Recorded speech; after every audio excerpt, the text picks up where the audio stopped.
بسم اللہ الرحمن الرحیم۔ معزز خواتین و حضرات، السلام علیکم ورحمۃ اللہ وبرکاتہ۔ قرآن مجید کے سفر میں اس وقت ہم لعان کے مسائل پڑھ رہے ہیں، اور آج کی ہماری آیت مبارکہ کا موضوع کیا لعان والی عورت کو سنگسار یعنی رجم کیا جائے گا؟ معمول کے مطابق سب سے پہلے آیت مبارکہ کی تلاوت کرتے ہیں۔ اللہ رب العزت ارشاد فرماتے ہیں،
معزز خواتین و حضرات، اللہ رب العزت کی پاکیزہ کتاب قرآن مجید 18واں پارہ سورہ مبارکہ کا نام النور، اور اس سورہ مبارکہ کی 8ویں آیت مبارکہ ہے۔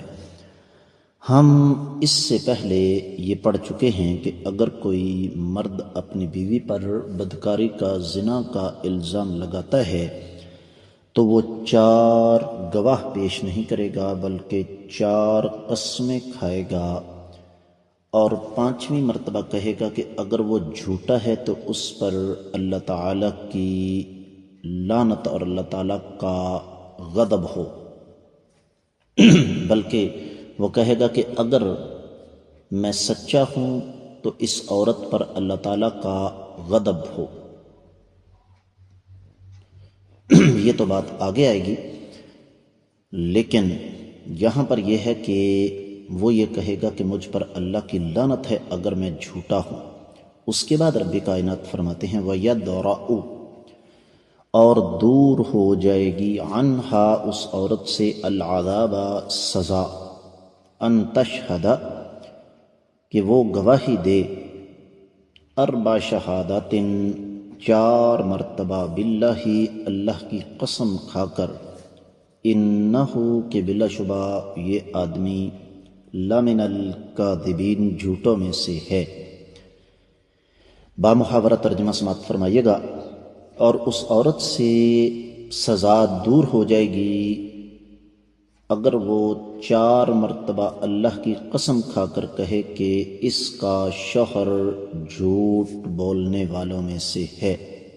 امام ابن کثیر رحمۃ اللہ علیہ نے اس آیت مبارکہ کے حوالے سے صرف ایک لفظ بیان کیا کہ وَيَدْرَأُ عَنْهَا الْعَذَابِ، یعنی الحد، کہ اگر عورت 4 مرتبہ اللہ کی قسم کھا کر کہہ دے کہ اس کا شوہر جھوٹا ہے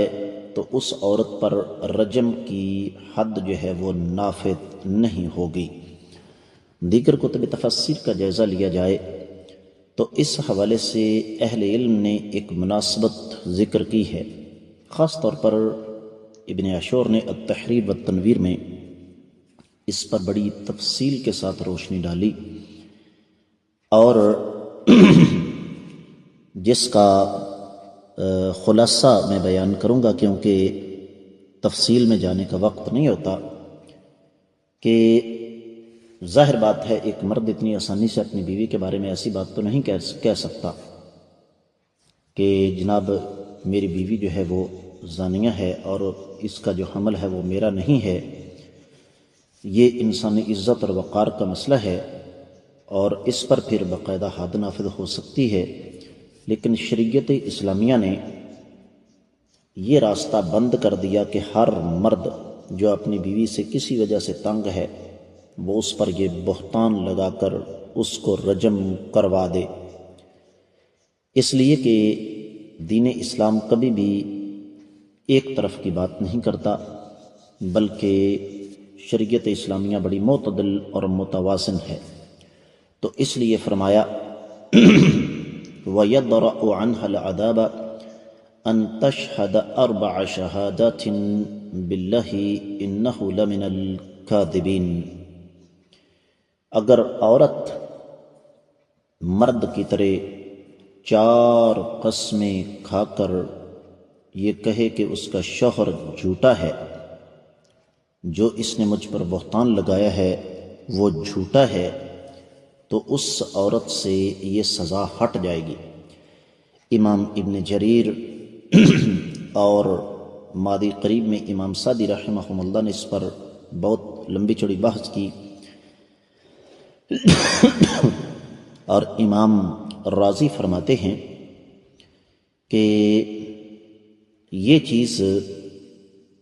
قابل غور ہے کہ اس سے مراد تمام قسم کی سزا نہیں ہے، یعنی دنیاوی طور پر تو اس عورت سے سزا کا سلسلہ ختم ہو جائے گا، لیکن اگر وہ عورت جھوٹی ہے، واقعی اس نے یہ فعل شنی سر انجام دیا ہے، تو آخرت کی سزا اسے بہرحال بھگتنا پڑے گی۔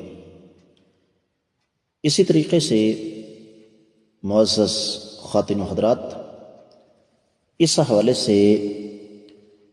امام مکی نے الہدایہ الی بلوغ النہایہ میں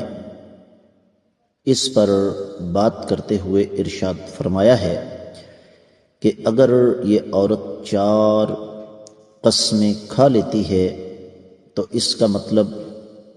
صرف اور صرف دنیاوی سزا اور حد سے اس کی خلاصی ہے، اس کا چھٹکارا ہے۔ لیکن اگر وہ جھوٹ بول رہی ہے تو یقینی طور پر آخرت میں اس کا جو سلسلہ ہے اللہ تعالیٰ کے ہاں وہ بہت سخت ہے، اللہ تعالیٰ سب کو محفوظ فرمائے۔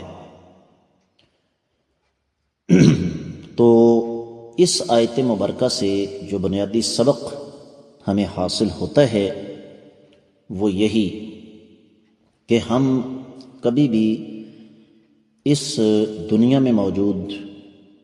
لوگوں سے نہ ڈریں، غلطی انسان سے ہی ہو جاتی ہے۔ اور ایک بڑی قیمتی بات جو ہم نے اہل علم سے سنی بھی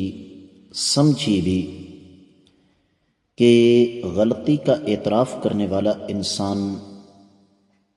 بہت عظیم ہوتا ہے۔ یاد رکھیے کہ غلطی ماننے کے لیے بہت بڑا دل گردہ چاہیے، بزدل، شرم و حیا سے عاری اور غیرت سے عاری لوگ اپنی غلطی کا اعتراف نہیں کیا کرتے۔ یہ بہادر لوگوں کا کام ہوتا ہے، اور یہ بہت بڑی بہادری ہے کہ ایک انسان یہ سوچ لے کہ دنیا کی ذلت، دنیا کی رسوائی، دنیا کی سزا جتنی مرضی سخت ہو، آخرت کا عذاب بہرحال اس سے کئی گنا زیادہ سخت ہے۔ تو اس لیے اگر کوئی عورت جھوٹی ہے اور وہ اپنی آخرت کو پسے پشت ڈال کر یہ جھوٹی قسمیں اٹھا لیتی ہے تو دنیاوی طور پر تو سزا سے بچ جائے گی، لیکن آخرت کی سزا سے کسی قیمت پر بھی نہیں بچ سکتی۔ یہی وجہ ہے کہ اہل علم نے اس پر بڑی تفصیل کے ساتھ بات کی ہے۔ تو اس آیت مبارکہ سے جو سبق ہمیں ملا وہ یہ کہ دنیاوی ذلت سے بچنے کے لیے ہمیں اپنے گناہوں کو چھپانا نہیں چاہیے، اس کے ساتھ ہی اس آیت مبارکہ کی تفسیر مکمل ہوتی ہے۔ السلام علیکم ورحمۃ اللہ وبرکاتہ۔